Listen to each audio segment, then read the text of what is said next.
Dr. Khan is head of general medicine, internal medicine, and professor of medicine at the University of British Columbia. She's a general internist at St. Paul's Hospital in Vancouver, British Columbia, and is an American Hypertension Society clinical specialist in hypertension. She is a member of Obesity Canada, and her research area includes gender and ethnicity research on cardiovascular disease, obesity, diabetes, hypertension epidemiology, and health services utilization, including optimizing digital resources or solutions to improve patient-centered care. She's published over 160 papers in these areas. Nadia is an enthusiastic learner with a sense of compassion that is matched only by her intelligence. Her patients comment on her capacity to care and her wonderful listening skills, and I can attest to that as her friend that she's got great listening skills.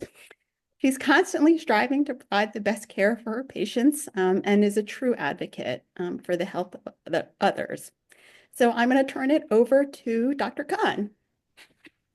Thank you. Thank you, everyone. Good evening for everyone. And I'm just going to start sharing the screen. I hope this session is going to be helpful to you. I practice, as Dr. Tang, my bestie, mentioned, I practice obesity medicine, and I am honestly more of a hypertension specialist, but I got really interested in obesity because I found that if I help patients with obesity, it helped their blood pressure. So that's how I started this whole career shift into this world. And in the past 5 years, it's really exploded as there's been significant shift in our thinking about weight and how to manage it. Um, so First of all, I'd like to acknowledge that I'm speaking in Vancouver, BC, from the land of the Coast Salish people, and that's the Squamish, the Stalo, the Tsleil-Waututh, and the Musqueam nations. I have not really conflicts of interest. I do have research grants, but unrelated to the manufacturers of any of the medications. So I just want to start with really a sort of an understanding of what obesity actually is. And so when you look at these images, an average person might think, well, why are they like that? And they might say, well, because they eat too much. But the real question is, why do they eat too much? What is it that's driving that? And I want to try to shift away from, I think, what we've all learned over the many decades of what's been the cause of obesity into actually what is sort of the evidence-based proof of what obesity actually is. So we've all been taught that it's a question of willpower. Why don't you just eat the broccoli, go for the salads, go to exercise, stay away from the high sugary foods? And you all, as people well, most of you with people living with type 1 diabetes, have also been given those same dietary suggestions. But it's really not about willpower. That's maybe a small portion of it, but that's really not at the crux of obesity.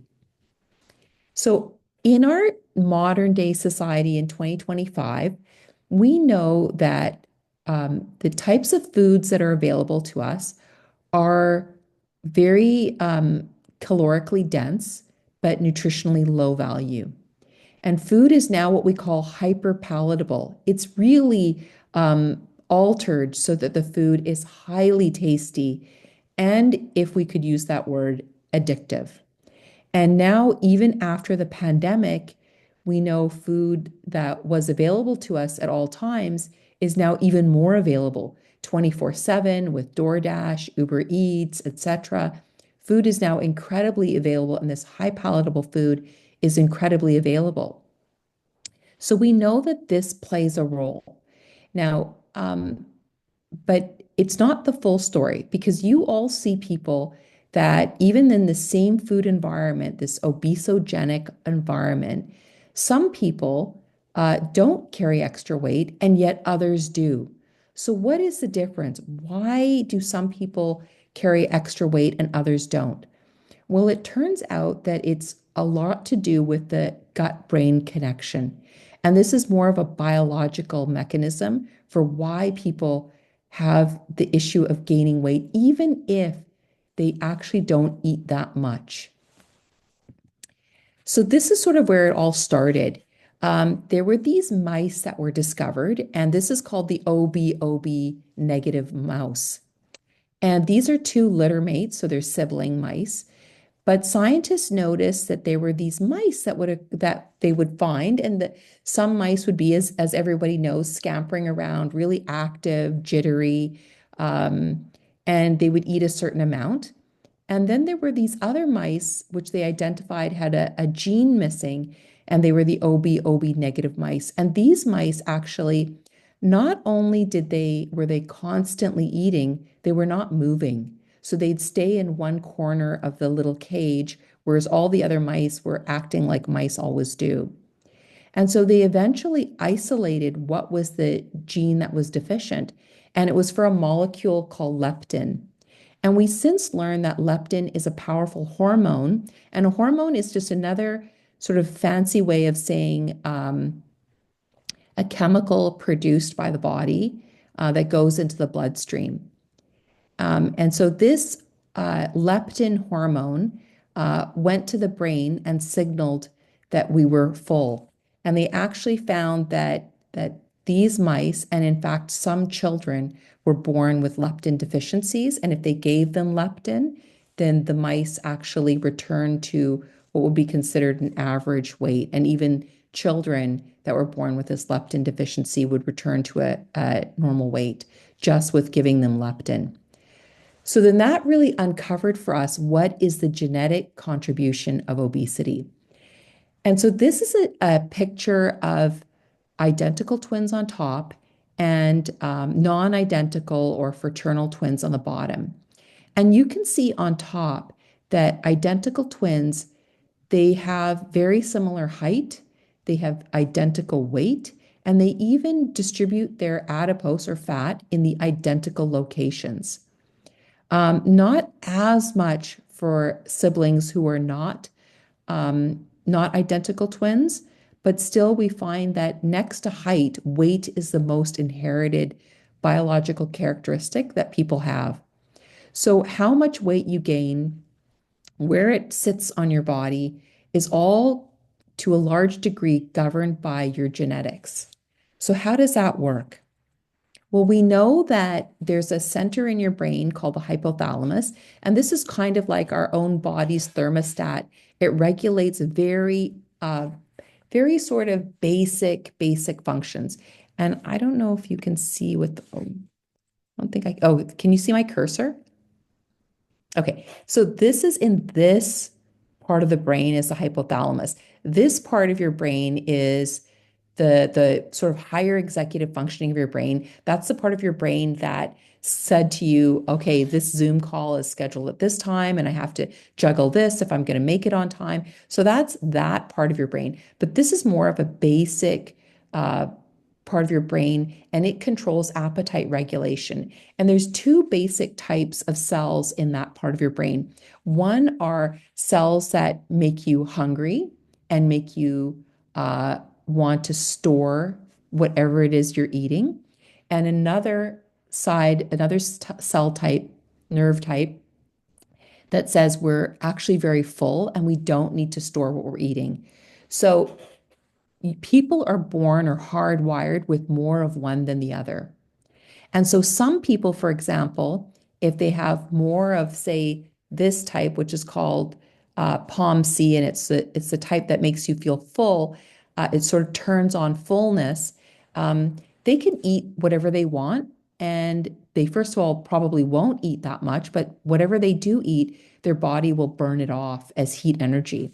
Whereas these people that have more of this type of neuron, their brain will always be trying to gain weight. If someone loses weight or they exercise, they'll feel extra hungry afterwards. just in order to maintain their weight. And almost no matter what they eat, their body will want to store it. So two people could eat the identical sandwich, but one person, this person with this, they'll burn it off as heat energy, and this person will store it.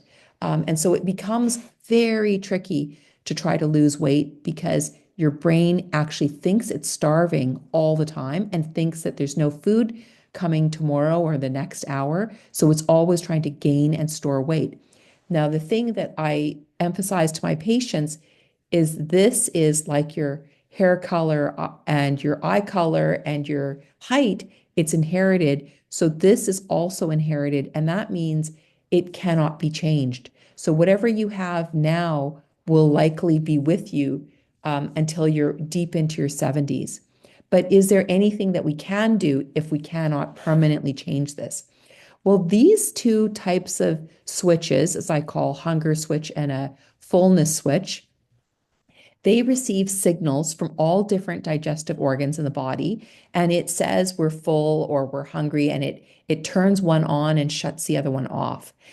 For example, your stomach has a powerful hormone called ghrelin. And ghrelin actually goes to it's your hunger hormone, and it goes to the hunger side of your brain. It says, we are hungry, there's no food in the stomach, start signaling. And it'll signal a whole bunch of cascades all throughout the brain to make someone hungry and make someone want to eat. Now, when there's food in the stomach, the ghrelin levels drop. And so that part of your brain doesn't get stimulated. When the food eventually gets into your intestine, then fullness hormones get released and they go to the fullness side of the brain, says, we're good, we've got food. And so that part ramps up and the hungry side ramps down. Um, Now, that's the appetite regulation part. Now, there is another part of your brain. It's called the mesolimbic area. And this is different from appetite. And this part is not genetic. This is a part called learn, where we learn and we like and we want food. So, the classic example that I give is say one day you were having a really tough day at work or wherever, and you ate dinner. So, your appetite, your food, you're full, you're good actually from an appetite and a physiology perspective, you're fine. But maybe you had a tough day and you ate, say, chocolate chip cookies or a bag of potato chips, and you sat on your couch and you're with your loved ones and you all sat and watched a movie together and it felt really good. And then your brain would have released dopamine and it would have memorized the entire loop. It would have memorized that there was food, there was other people, there was TV. It happened at 7:30 at night. It was at the end of the day. And it'll memorize this loop and it attaches a dopamine tag. And dopamine is that feeling that we get, that good feeling we get when we hug someone. So it attaches that tag to it. So the next time, you're in the same environment, 7:30 p.m. rolls around, you've just maybe eaten dinner not more than an hour ago, and your brain starts saying, hey, remember that really great feeling we had yesterday or last week? We want to replicate it. So it starts sort of sending your brain signals to say, hey, we want to eat more. We want to start eating. And it's not that you're hungry, it's just that your brain just wants to eat. And that's a different part of the brain. And that's called the mesolimbic area. And I'll come back to that. Now, I think everybody knows what are the effects of obesity, but I think it's important to realize that obesity also causes inflammation and it causes general inflammation. And that's why we see things like increased rates of cancer, heart disease, even asthma gets worse with obesity. So lots of problems can happen with obesity. And now the question is, do these things also happen in people with type 1 diabetes? So, in type 1 diabetes, as everybody here knows, it's a chronic autoimmune condition, and it really is autoimmune against the beta islet cells. And what do the beta islet cells produce? Well, they produce insulin. So we all know that you may lose maybe the majority or all of your insulin production. Not necessary that everybody loses all of their insulin production. Some people retain some insulin production. But you also reduce another hormone called amylin. And I don't know if you've heard of that before, but that's actually co-secreted with insulin. And it actually has a somewhat similar function in that it slows gastric emptying and it promotes fullness and inhibits the release of glucagon. And you've probably also heard of glucagon in that glucagon is normally released by your insulin. Sorry, it's normally released when you're fasting. So overnight, for example, you release glucagon, and that is the sort of opposing effect of insulin. So it'll help increase the glucose. Now, what happens with type 1 diabetes is you can get an abnormal glucagon response, especially after you eat. So that can help cause this sort of after eating hyperglycemia. And it's thought that it's not related necessarily to the pancreas, but is really related to the gut is having an abnormal response to glucose loads. So this is what we see in type 1 diabetes. And we've always sort of thought of type 1 diabetes as more of a catabolic problem where people are generally lean.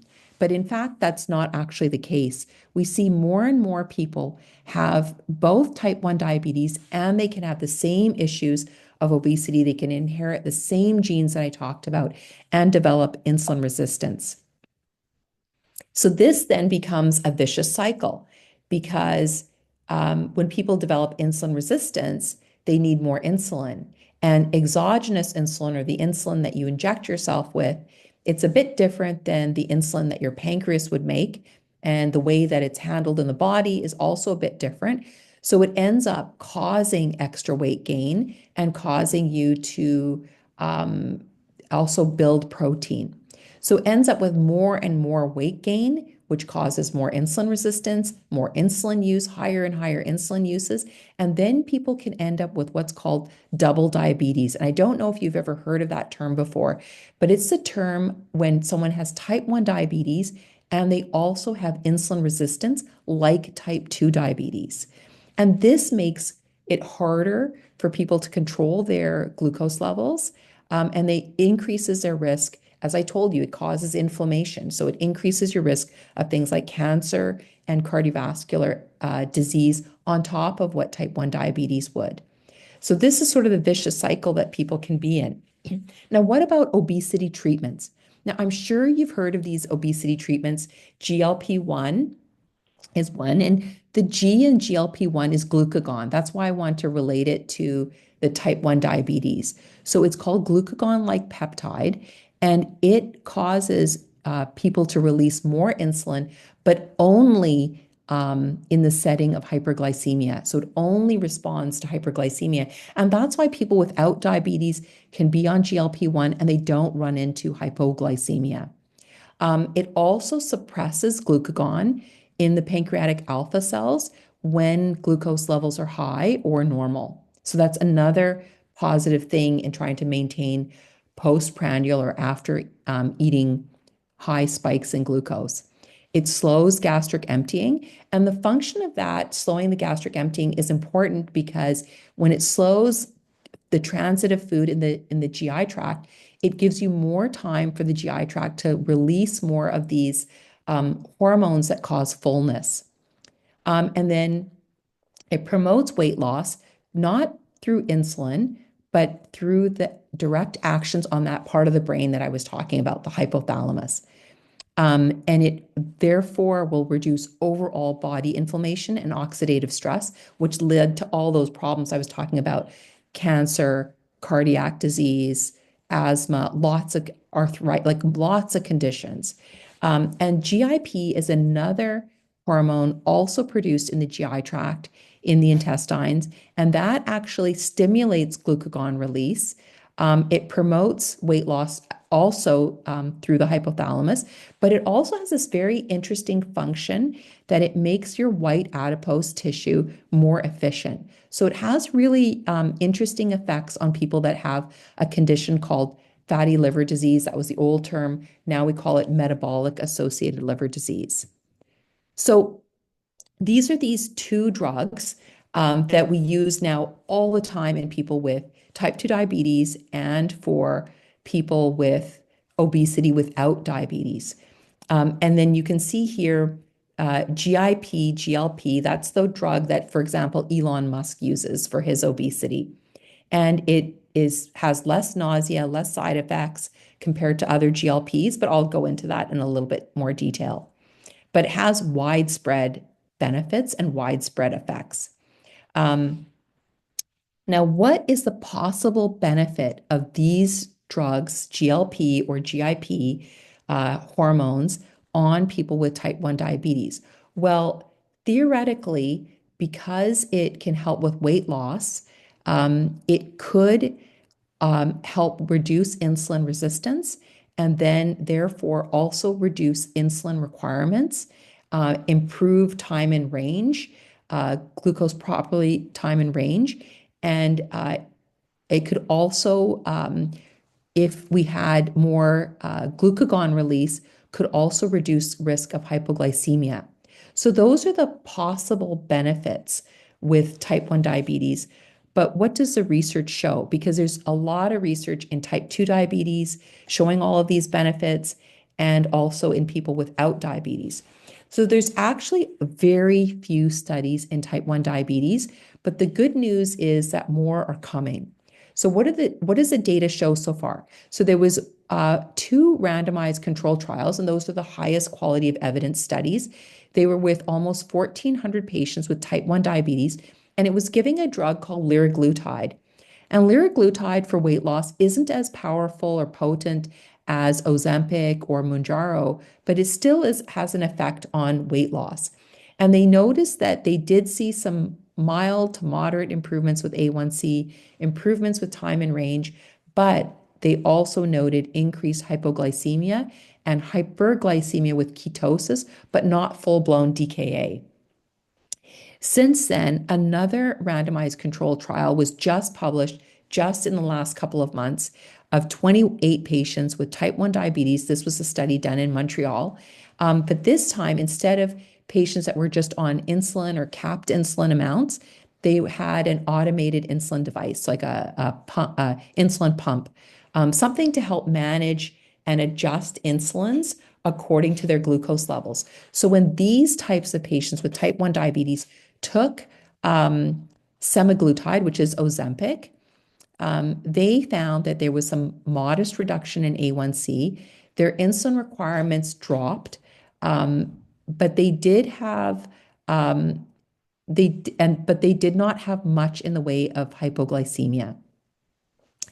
Um, they also found, for type 1 diabetes, when someone is newly diagnosed with type 1 diabetes and they go on insulin, there's something called a honeymoon phase where, because you've controlled the glucose, the remaining beta cells are improved, and so that they produce their own insulin. So there's this sort of quick period of time, it's usually transient, that beta cell function is revived. Well, semaglutide has been shown to prolong that period of time where beta cell survival improves. Now, there's also been other studies with Ozempic, and it showed, again, some studies with no DKA and no hypoglycemia, and even some people who had undetectable C-peptide levels had detectable C-peptide levels. So pretty encouraging early results. And tirzepatide, which is Mounjaro, in patients that have an insulin pump or a hybrid closed loop system, they noticed significant weight loss, even up to as much as 18% at 12 months, improved time in range without affecting time below range in patients that were using some sort of automated insulin delivery device.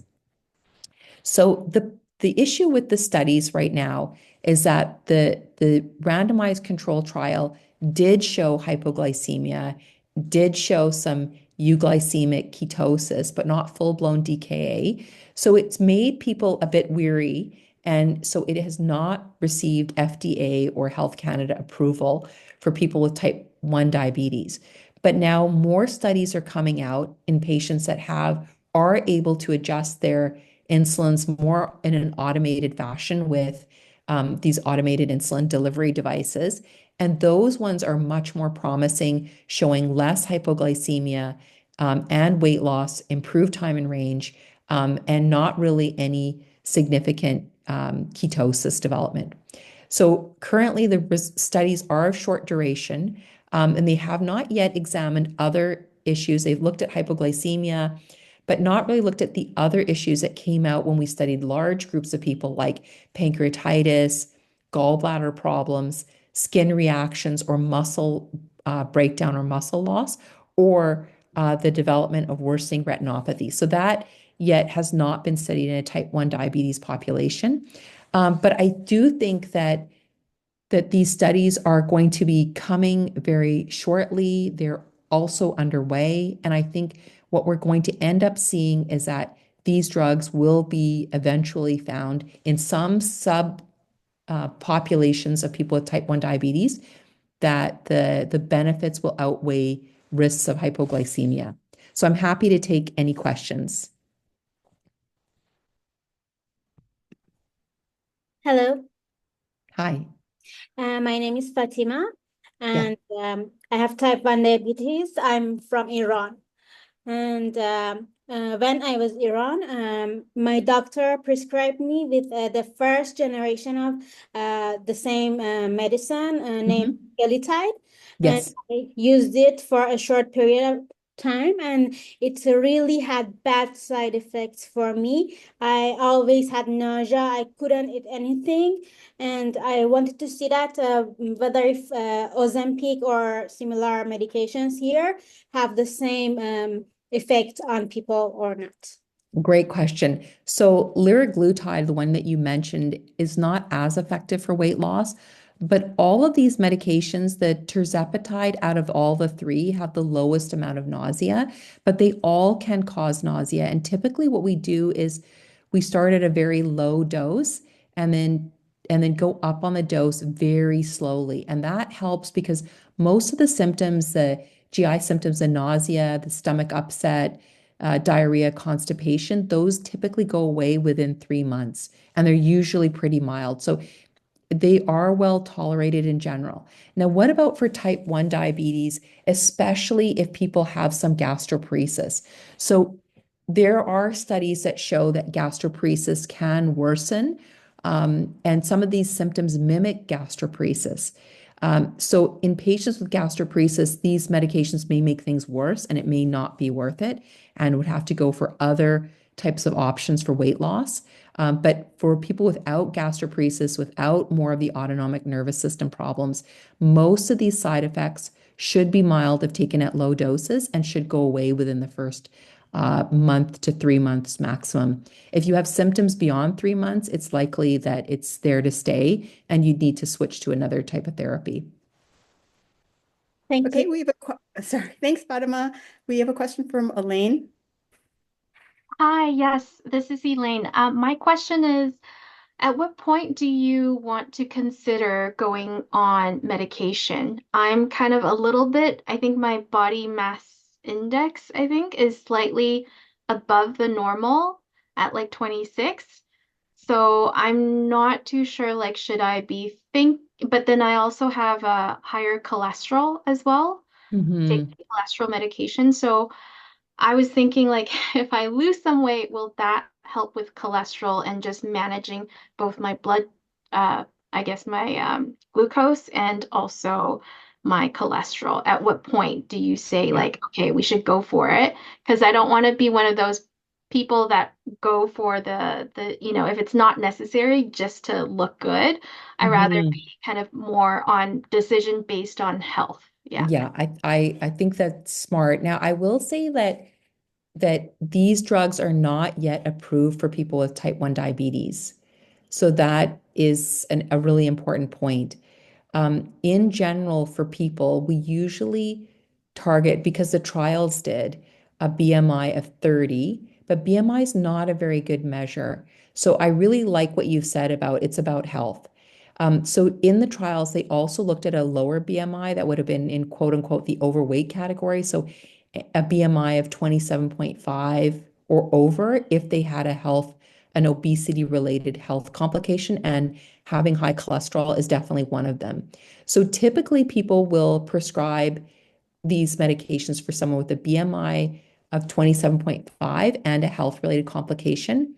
Or if you are belonging to certain ethnic groups like South Asian or East Asian ethnic groups, they tend to have higher cardiovascular risk at lower BMI. So for those groups, also at about 27.5 or 28 BMI, that they could start. But again, I think that if you have type 1 diabetes and you want to use these medications off label, it would really only be beneficial for conditions that were related to obesity and patients had obesity. Um, like I said, a lot of these people with type 1 diabetes that are seeing benefit, they probably have some insulin resistance in addition. And that's why they have a total reduction in their insulin use, which I think is very beneficial and will be very beneficial when the studies come out. Um, Dr. Khan, can you Yes. take down your PowerPoint just so everyone can see everyone's Sure. faces? Thank Sure. you. Any Okay, other? I'm gonna start on this some pre-submitted questions because I don't see any other hands up. Okay, number one, my endo has advised that it is very unsafe for type 1s to take Ozempic, but I hear many that do and have great success. Has the feeling changed overall about this yet? Yeah. So I think the fact that these trials are coming out, people are definitely using them off label to a small degree. And I think it depends on how safe it is. I think if you're having hypoglycemic episodes, if your diabetes, if you have very little insulin production, your C-peptide levels are quite low, you have gastroparesis or autonomic dysfunction, this may not be a good option at this time. But if those aren't part of your problem, you have, a family history of type 2 diabetes, you have obesity, it looks like it would be beneficial, then I would talk to your endocrinologist about trying it. And like I said, there's lots of now smaller studies and what we call observational studies that are showing that that it is safe in the right patient population, especially those people that are able to adjust, like with an automated insulin device. Those are the people where it's probably more safe. Okay, does the person who submitted that question want to follow up? Okay, next question. Can you speak about GLP-1s use in non-overweight individuals, primarily for the purpose of improved glycemic control? Yeah, so for type 2 diabetes, this makes sense. But for type 1 diabetes, it's probably not going to have as much of a benefit as it would for type 2 diabetes. It's like, like bariatric surgery, for example. Um, we do bariatric surgery in people with type 2 diabetes. It cures them of their type 2 diabetes. We sometimes do bariatric surgery in people with type 1 diabetes if they have obesity. They might see some improvement or some reduction in their insulin, and some improvement in their control, but it's not depending on the patient, it's the benefits are to a much less degree than in someone with type 2 diabetes. Okay, the person who submitted that question, did you want to follow up? Okay, next question. I've been taking Ozempic since 2020. I'm part of a clinical trial. So far, I'm thrilled with the results. My blood work, including cholesterol and triglycerides, are all improved. GLP drugs aren't technically new. What are the common negative side effects, and how long into therapy do they usually show up? Great question. So these types of medications have been around for over 15 years. And so usually when people are starting them for weight loss or even glycemic control, usually can start to see some benefits within a few months. And I have some patients that within the first month that they start to see some benefits. And we know from research studies that even drugs like Mounjaro, you can see benefit in terms of weight loss, and effects like reduce triglyceride levels, reduce cholesterol, reduce blood pressure, reduced A1C within even a year. So effects keep going for even a year. Um, After that, all of these drugs and even bariatric surgery, they plateau. And so people tend to think that they're not working anymore, but all of these treatments plateau typically at about a year, even bariatric surgery. It doesn't mean that the treatments aren't working, because if you were to stop the medication, people that used it for obesity would have increased hunger. If you stopped it for type 2 diabetes, your glucose would go up.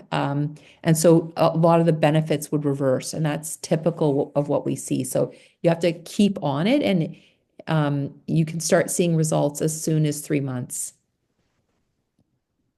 Okay. I did see a note in the chat room. Charlene wants to ask, what does off-label mean? And I think that's a great question because Great it's question. something we Yeah, know. I've been using the word off-label. So off-label means that the government usually approves all drugs for certain reasons. And there are reasons that people will use a drug, but it's not approved by the government. So that's what an off-label drug is. So for example, when Ozempic first came out, many of us as obesity physicians were prescribing it for people that didn't have diabetes. We're prescribing it just for obesity, but that was off-label. And then because we knew the research was already there and showing benefit and showing safety, so we all agreed to it. And then eventually Health Canada changed it, so it's now on label. It's not off label. And I think the same thing will happen for GLPs for type 1 diabetes eventually, but currently it is off label. Okay. Does the person who submitted that question want to? Oh, Charlene. Yeah. Did you want to follow up? Okay. Next, on side effects, along the lines of side effects, what can you talk about the Ozempic face, Oh, yeah. and where the face is sunken in? So this is really referring to the problem of weight loss. So, there's I talked about all the benefits of weight loss. There are some downsides to weight loss. And typical downsides to weight loss are your skin will sag, and that can occur everywhere. You not just lose uh, adipose or fat tissue where you want to, you can lose it everywhere, and it's usually evenly distributed. So you can lose it in your face as well. Importantly, you can also have loss of muscle mass. And so this is another compartment. So you're not just losing fat in your face and throughout your body, you're also losing muscle. And I think this is why people end up with what's called Ozempic face. It's sort of these two things happening at the same time. And that's why when people are having weight loss, we always tell people to eat protein and keep with resistance exercise, just to try to keep that muscle loss to a minimum. But I think this is basically what they're referring to with Ozempic face. And the person who submitted that, which was Karen, do you want to follow up? Oh, no, Okay. no follow-up. Along those lines, Dr. Khan, what about bone density loss, especially for older women? Yeah. So that's a great question. So you can see with weight loss, significant weight loss, loss in bone density too.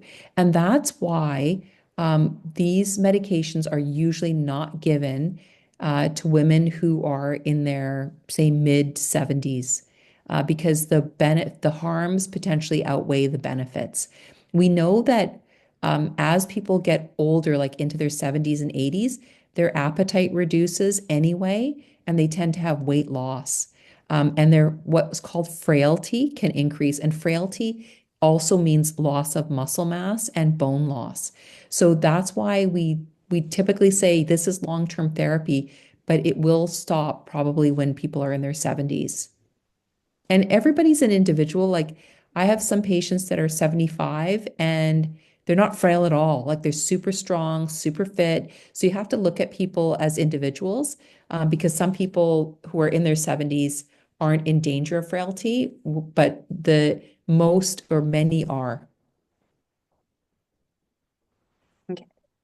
So next question, what dose is best for type 1? Do you think the benefits of improved insulin sensitivity, eating less during due to lower appetite, weight loss, and protection of heart and kidneys outweigh any risks associated with it? That's a great question. So I think even though it's off label, I think that for the right patient with type 1 diabetes, it's more beneficial to be on than off. I think for patients with type 1 diabetes that have real problems with obesity, they have high insulin use, high cholesterol, high blood pressure. These are the kinds of patients that would benefit from more weight loss. And like I said, it does also depend. Like if you have gastroparesis, then I would say it's probably not going to be overall net beneficial to your day-to-day living. So I'd say those patients shouldn't be on it. If you have brittle diabetes and have frequent hypoglycemia, that might also be a patient I would not want to start this. But if you have obesity and obesity-related complications, then I think probably the benefits outweigh the harms. And the dose, for all patients, as we heard earlier from one of the audience members, you start off at a low dose, and the lowest dose you tolerate, the dose you tolerate to give you the best effects. So that was from Susie. Susie, do you have a follow-up? All right, a follow-up from Susie in the on my paper says, is Mounjaro just as good as Ozempic for type 1? Okay, another great question. So there's studies that show that Mounjaro or tirzepatide is better than Ozempic. Now, Mounjaro has Ozempic in it, but it's mostly this other hormone called the GIP hormone that I talked about. And there's a couple of added benefits of Mounjaro. One is that Mounjaro has less nausea. That's one big benefit. So I have lots of patients that didn't tolerate Ozempic, but they tolerate Mounjaro very well. Two is that has this beneficial effect on adipose tissue or your fat storage. So in people that have fatty liver disease, it's thought that a drug like Mounjaro might help reverse fatty liver disease. So I think that aspect, the adipose tissue is probably a big source of general body inflammation. So tirzepatide might do a better job with reducing inflammation than Ozempic. So I mean, the effect of reducing inflammation generally, I think, is a significant bonus. Now, the downside of tirzepatide is they have found in a few of my patients, they're more likely to get skin reactions. It's not clear why that is. It's maybe related to the fact that it stimulates glucagon, and there's some sort of relationship, but in about 7% of people, they get skin reactions to tirzepatide or Mounjaro. Okay, good, next one. We've got several questions about gastroparesis, so I'll just read one that covers. Because GLP-1s slow the movement of food from the stomach into the small intestines, is it encouraged for a person with type 1 not to use GLP-1s if they have gastroparesis, as you did indicate? But can you talk a little bit more about it? Yes. So the medications work by slowing down the entire digestive system. And we kind of mentioned the reason for that. The reason why you want it to be slow is because it gives time for fullness hormones that get stimulated in the intestine to be released. So say, for example, you love smoothies and everything you eat is a liquid. Um, your food will transit, your liquid calories will transit through your system very quickly. It doesn't have time for your fullness hormones to be stimulated.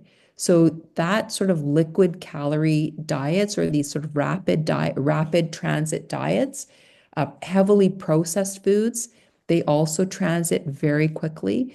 They can worsen weight loss. Now, people with type 1 diabetes, they have a different issue, which is they have an autonomic nervous system dysfunction where their autonomic nerves don't they're not as functional, so it can cause constipation in type 1 diabetes, and that can be made worse with these GLP-1s, and it can cause gastroparesis, which can be made worse. So I agree that I would not be interested in prescribing this in a patient that has significant gastroparesis because it can worsen that. And the way the drugs work is not to make you feel nauseous and unwell all the time. You should feel well, but just not feel like eating. So I would say no if you had gastroparesis. Okay, so we have a follow-up question in the chat box. What are the alternatives then? If you have gastroparesis, but you are concerned with weight, what are the alternatives? Okay, so I think that right now, the medications that are available, the GLPs and the GIPs, will not be very helpful. There is another medication. I don't know if you've heard of this one called Contrave. It's bupropion and naltrexone combined. And remember, we talked about that mesolimbic area of the brain that does the liking, the wanting, the learning about eating. That drug works on that particular area. It's purported to work more on that area, but it can be used for anybody that has any type of obesity, and that's associated with a 5% weight loss and does not cause gastroparesis. So that's one medication option. The other option could include bariatric surgery, but you'd need to be fully assessed for that as well. And that's another effective weight loss option that won't necessarily worsen gastroparesis. Okay, David Bola asks in the chat, is this a medication for life? Do you take Ozempic indefinitely? Yeah. Or Mounjaro? Yeah, it's still like that age I was saying, like the mid 70s, but it's long term. So remember I said at the beginning that the part of the brain, the hypothalamus, it's permanent. You're born with it. You're born that way. So if I took the medication away, that part of your brain would suddenly realize, oh my gosh, you've lost 30 pounds, and would do everything to compensate. Your brain is trying to gain weight. So if you stop the medication, you will regain. And the research studies show that at least the vast majority of people will regain at least 80% of their weight. But the studies aren't really probably long enough to see that people will regain almost all of their weight.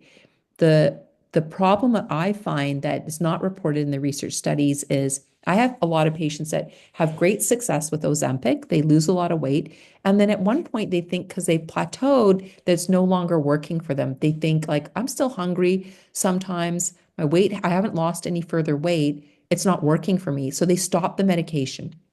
And then they start to regain the weight because they get hungry again, because that part of their brain is back to turning on. And they regain all their weight. And then when they come back in the clinic, and then we say, okay, let's go back on these weight loss drugs, I often see people don't get the same weight loss again.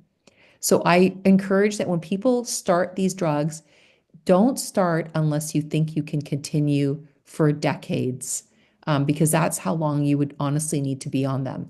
Now, having said that, there are more and more drugs being produced. Do you remember I mentioned that in type 1 diabetes, you're deficient in a hormone called amylin? So there's a weight loss drug, it has GIP, a GLP-1, and amylin analog in it as well. Like that is a potential new therapy for weight loss, especially in people with type 1 diabetes down the road. So there are more and more treatments that are coming out. So I think that the future looks bright. And you may not need to be on Ozempic, but you probably need to be on some treatment lifelong. Okay. Talking about plateau, I've been taking Ozempic for about 1.5 years and seem to have plateaued with weight loss.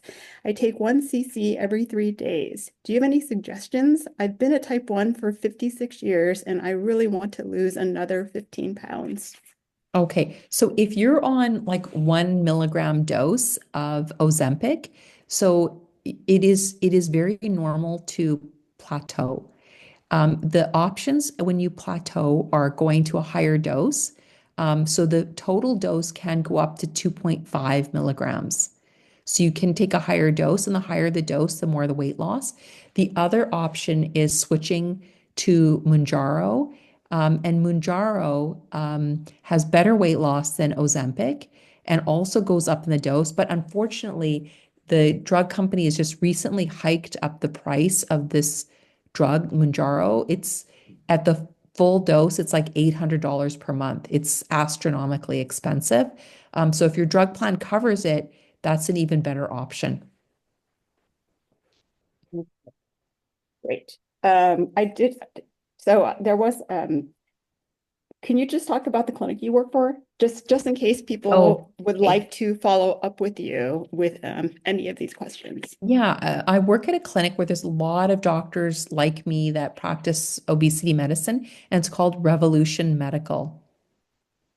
And it's got a website. You can kind of see the philosophy. There are lots of obesity specialists throughout in many centers in many cities, but we work in Vancouver and we see people from all over the province. Um, but there are now lots of doctors that can manage obesity. So that's great news. And even many primary care doctors do as well. But I do think for people with type 1 diabetes, your endocrinologist probably also is a good, they for sure prescribe this drug all the time for people with type 2 diabetes. And you may wish to ask them, is it right for me? I see. Kara, your hand's raised. You want to pop in? Hi, it's nice to meet you. Hi. So I've had this question floating around in my head for forever. So I was diagnosed at 21, but prior to that, I've struggled with weight like my whole life. Mhm. So I've always been like slightly over the BMI, like 10 or 15 pounds overweight, and I've had Yeah. this like just hammered in, you need to lose weight, you need to lose weight, you need to lose weight.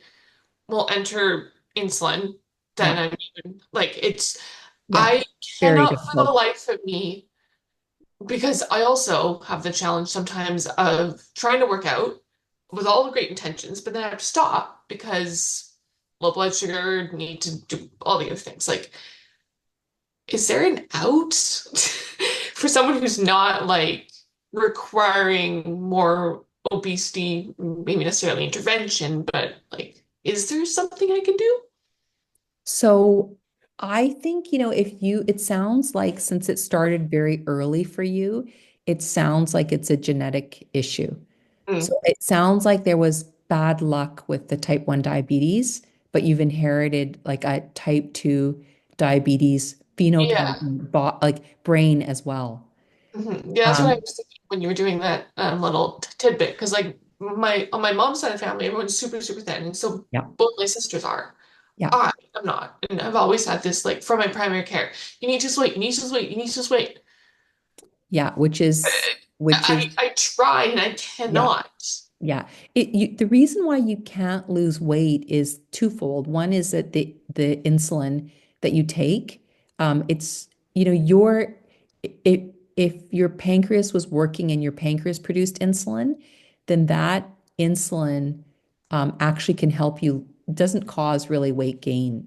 But when we take insulin through the IV and it gets into our bloodstream, it goes immediately to like the fat tissue, the muscle tissue, and it causes um, build up storage. Like it's storing all the time. And now you add that to the fact that you have this brain that wants to store anyway. So you don't even have to eat that much. I Your don't. body will store. I Your don't. body's on storage mode. Yeah, it's Um, stupid. And then I get my primary care being like, you need to lose 30 pounds. What am I supposed to do?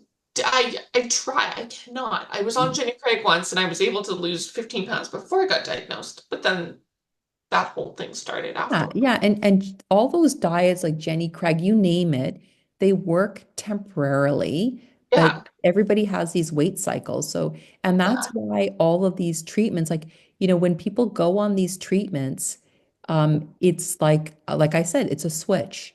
And that part of your brain, that's the switch to want to eat, to store. That switch could get turned off with these treatments.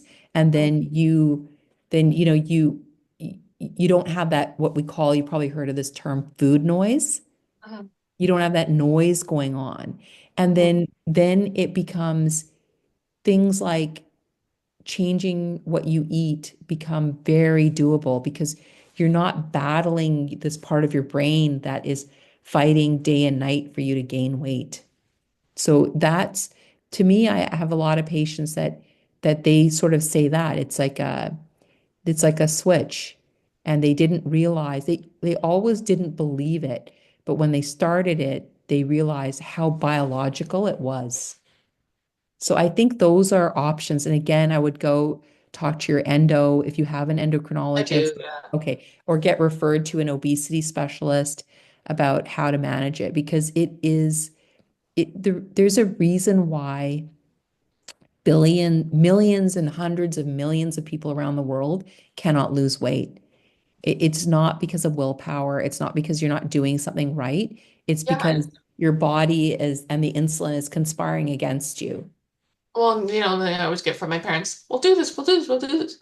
I try, I try. It doesn't like to do much. Maybe 10 Yeah. pounds. Maybe. If I'm Yeah. lucky. And that's it. Like, Yeah.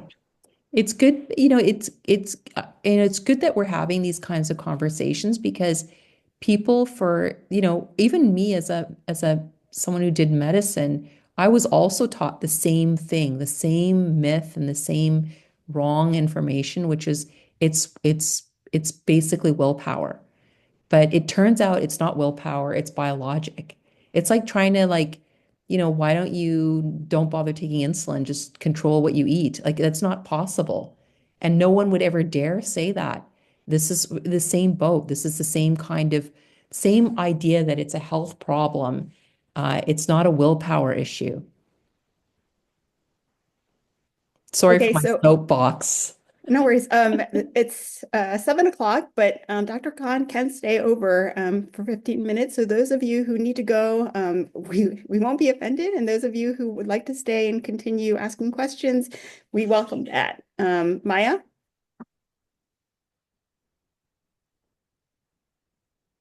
Oh, Maya, did you hear me? Did you want to ask a question? I see your hand up. Oh, I think I have my daughter's name up. My name is Ina. Hi. Oh, sorry. My daughter's 10, so she probably uses it for school, and I had her name Yeah. up. I'm thinking is you were calling on someone else. Hi. So I have had type 1 diabetes now for about 29 years. And I have two kids, a 4 and a 10-year-old. And when I was pregnant, my first pregnancy, I had preeclampsia. Mhm. My second pregnancy, I had preeclampsia and HELP syndrome. Mhm. Um, I did breastfeed for both, and I found it was the easiest time I've had in my entire life to keep weight off. Like, I was shocked at my body at that time. There's a part of me that's feeling a bit sheepish about asking, because I'm 42 now. My body is starting to sag. I'm gaining a lot more weight as I Mhm. started on the AID system. Mhm. So I'm on automated delivery on a pump for my control, which has been amazing, but I'm also gaining a lot of weight because I have better control. Mhm. My ACR stayed up, so I'm on preventative medications for my cholesterol and blood pressure. My doctor said, "You're very, very sick." He said, "If you don't get follow-up for your heart after pregnancy, if you get lost to follow-up, you will have a heart attack at the age of 50 on the dentist chair." He's like, "I'm very worried about you um, because of how sick I was during the pregnancy." And so, um, I'm a little sheepish because, I wouldn't say what people would consider obese, but definitely for me, I and my height, I do feel like I want to lose some pounds. And now that I'm getting older and I'm such high risk for heart attack and stroke not too far from now, I'm 42. I'm just wondering, is this something that I would qualify for? Is it really beneficial to me? Is it something I shouldn't feel sheepish about asking? And should I try it? Yeah, I think when someone has preeclampsia and eclampsia, it is it is true that your vascular risk increases, and particularly for high blood pressure.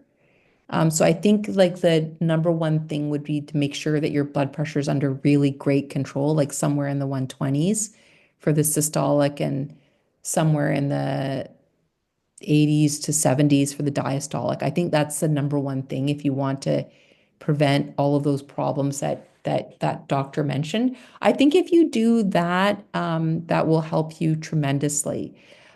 For these drugs have been shown for people that have type 2 diabetes and cardiovascular disease to help prevent cardiovascular disease. It helps prevent worsening of kidney disease.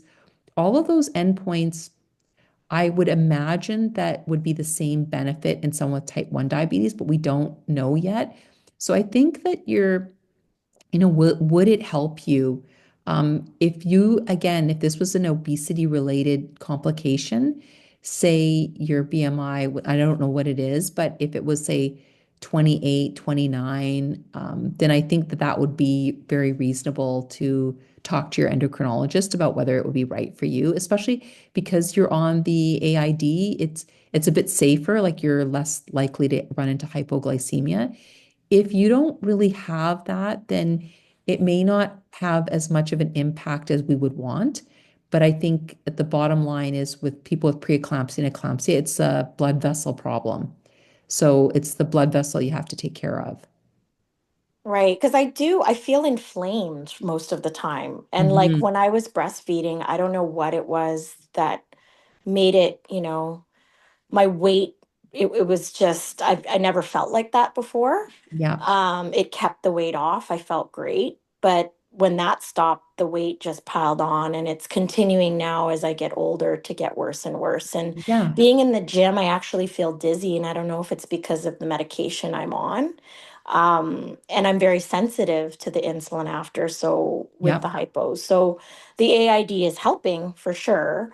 Um, but yeah, I was just, curious about that. yeah. If it's something I can ask about, if, Yeah, I you think know. if you're like if it's obesity related, then it may be a benefit. If it's not really, then it may not be so beneficial, but the blood pressure would definitely. Um, the other thing that you brought up was for women at least, I think that most people here on the call, not everyone is a woman, but there are certain things like adolescence, pregnancy, menopause, uh, time, all of these factors cause weight gain.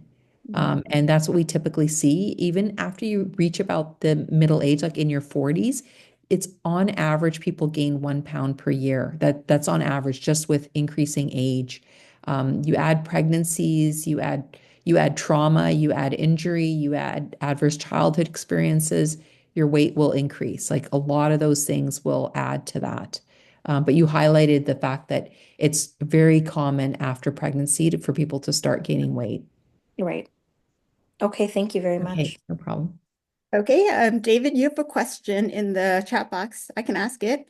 Or do you? It says yerba mate was recently mentioned. It produces natural GLP-1 in your body and berberine too, I think. Any thoughts about that? I think those are not like there's a lot of sort of what we call counterfeit GLP-1. There's some that people are selling in the on the black market, and then there are some that purport to have natural GLP-1. The problem with you make GLP-1. All of us are making it every single day. The problem with GLP-1 that we make and GIP is that it gets broken down within less than 5 minutes. So you can have GLP-1, it gets broken down. The thing about these medications like Ozempic and Mounjaro, they've replicated our own GLP and GIP, but they made it so that that it can't get broken down and it lasts a full week. So if someone says there's a natural GLP-1, well, it's not that you don't have GLP-1. It's just that it just lasts only for a few minutes. So that's why the medications are actually effective. I hope that helps. I think that these purported natural GLP-1, I I'm not sure that they're legitimate. David, did you want to follow up? The problem with GLP-1 to these medications is that they're expensive. And that's terrible. It's terrible that people that want to improve their health can't get access because it's so expensive. But eventually these will become, generic and the prices will drop and then more research will come up. Type 1 diabetes, I think it's just really right around the corner. There are 3 trials underway right now. So I think once that evidence comes out in the next few years, it will probably be available and on label for type 1 diabetes, and eventually it will become more reasonably priced. Can I ask a question? Yes. Um, my endocrinologist always talks about Ozempic and he wants to put me on it, but I just don't want to go on it because I'm scared. Because I have diabetic retinopathy and I lost a lot of vision in the past. And I went through numerous lasers and eye injections and the whole ordeal with diabetic retinopathy and DME. And I read a lot of stuff about Ozempic and vision loss, and it just terrifies me. So anything to do with eyes just terrifies me. So that's why I don't want to go on it. Do you have any thoughts on that? That's why I was Yeah. looking at the natural Ozempic idea, and Yeah, I'm glad you explained it. So yeah, I think the thing about the retinopathy is that it's not well studied in type 1 diabetes. So I think for you, um, David, is that I would probably hold off until that research comes out. It will come out, especially as more and more people with type 1 diabetes start taking drugs like GLPs, then that will come out. Do you remember the whole thing about gastroparesis? It was not out originally. It was not in the clinical trials, but only after many people started using it, then in the post-marketing, people started complaining like, hey, I'm getting more gastroparesis. And then they looked and said, indeed, it can worsen gastroparesis. So I think you're being appropriately cautious. Um, like I said, I don't know what your BMI is, but there are treatments like bariatric surgery that don't have the same impact. Unless your A1C is super high and we're lowering it very quickly, that can worsen retinopathy as well. But that's another option. And then that other drug I was mentioning called Contrave, which is associated with a 5% total body weight loss. If you can tolerate that, that's also not associated with retinopathy. It's not a GLP. what's the connection with GLP and the retinopathy? I think, well, some people, it's not entirely clear what it is, but some people also think it's related to like just the significant reduction or improvement. It's so rapid, it can make retinopathy worse. It doesn't totally make sense, but that's sort of one of the explanations for why people get retinopathy with like rapid improvement in A1C or sometimes with GLP. I've always struggled with A1Cs. I was like in the low eights, 8.1, 8.2, 8.4. And then recently, in the last couple of years, actually not last couple of years, almost a decade now, I brought it down to the low sevens. Okay, And good. initially, when I brought it down to the sevens, that's when the retinopathy got worse. Yeah, And so then my doctor told me that because your body's changing, that it's causing all this damage. But I went through torture with all the laser treatments and stuff, so I don't want to go through any of that kind of stuff again. I'm so I blessed that I've been stable. Yeah, that's great that you're stable. That's really great. I think now that you're like there's so much data to show that lowering the A1C, like keeping it down, like I think if you now that you're in 7, you kind of keep it, without it going up, that'll in the long run prevent will prevent worsening of the retinopathy. Okay, this is Okay, the last question since I see Truce's thank you. hand up. Thanks, David. Truce? I just had a comment going back to the berberine, or I have a friend who's not diabetic, but she started using that and she was thrilled because she was losing weight, but finally she had to go off it because she was losing so much muscle mass and she was getting very weak. So I think those kind of things are quite dangerous. That was just my comment. Yeah, I mean, you bring up another point, which is weight loss and that downside of what we call sarcopenia or muscle mass loss. And muscle mass loss, is not a healthy thing either. So, when anyone's losing weight, no matter what the mechanism is, they have to keep going with a high protein intake. And we usually recommend like 1 gram per kilogram of your body weight, that you'd need that much protein. And then people need to do some resistance exercise, which is like light, like elastic, like those resistance bands that people have just to try to keep their muscle going. Because it's such a significant issue now that we're seeing people lose weight with treatments. Great question. Thank you. Okay, it's 7:15. So, did you want to one last question? Sure. I can't see your name on the thing. It says iPad, so whoever that is, go ahead and ask. Oh, Oh, you're on mute. You're on mute. I just unmuted. Hi. Hi. So I was just going back to what you said Contrave was good for inflammation, correct? Well, weight loss, it helps with weight loss, and weight loss reduces inflammation. Oh, okay, because you said it's naloxone. That is a component. Naltrexone. Naltrexone, that's for inflammation, correct? So it's very interesting. So naltrexone was originally developed for people that have um, opioid and alcohol addiction. And so it works on that mesolimbic area of your brain. And Wellbutrin, which is the other component of it, or bupropion, was originally marketed as an antidepressant. But they noticed that when they combined these two drugs, that they found that people lost weight, about 5% of their total body weight. When you lose weight, you shrink down your adipose or fat cells, and that helps when there's the adipose cells have shrunken down, they're less likely to cause inflammation because when they get too big, basically the blood supply that feeds the adipose cells, it's not enough because the adipose cells get too much like storage of triglyceride in them. And so it triggers a ton of inflammation and in cause inflammation everywhere. So that's why we see interesting things like people lose weight, their asthma gets better. People lose weight, their psoriasis gets better. So you see rheumatoid arthritis gets better. Like a lot of inflammatory conditions get better with weight loss because part of obesity is inflammation.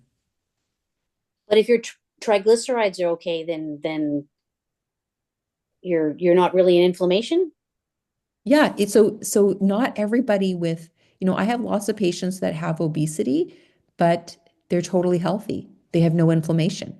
So everybody's born with, and I could give another talk about this, everybody's born with a fixed amount of adipose tissue cells. And it's like their reservoir. And some people are born with a small reservoir, and some people are born with a large reservoir. If you're born with a large reservoir, you can fill it up and it doesn't bother you. And some people are born with a small reservoir, so it's easy to overfill. And once it's overfilling, it can cause tons of inflammation. And that's why you see even some ethnic groups like East Asian and South Asian, they run into problems with obesity right away because their reservoirs are small. And so it easily overfills and they start getting all kinds of obesity related complications at a much lower weight. Okay. Okay, I'm going to have to close this up just because we're past 7:15. I know you have another application. So Great. I want to thank Dr. Khan for giving us such a great presentation and answering these questions. I think it's a hot topic, and obviously it is because we had so many people, probably the most we've had in any huddle session. So thank you so much, Dr. Khan. Thank you so much for inviting me, and great questions, everyone. Best of luck to everybody. And for next month, our huddle session is going to invite 6 mental health providers who are trained in diabetes to sit on a panel. So if you're interested at all in, wanting to secure a counselor or thinking about it or want to ask just questions in general about mental health, we're going to have 6 people who you can ask, and I'm sure they all have different backgrounds and train differently, so it's going to be a diverse group. So thank you, and we'll see you hopefully next month. Bye-bye.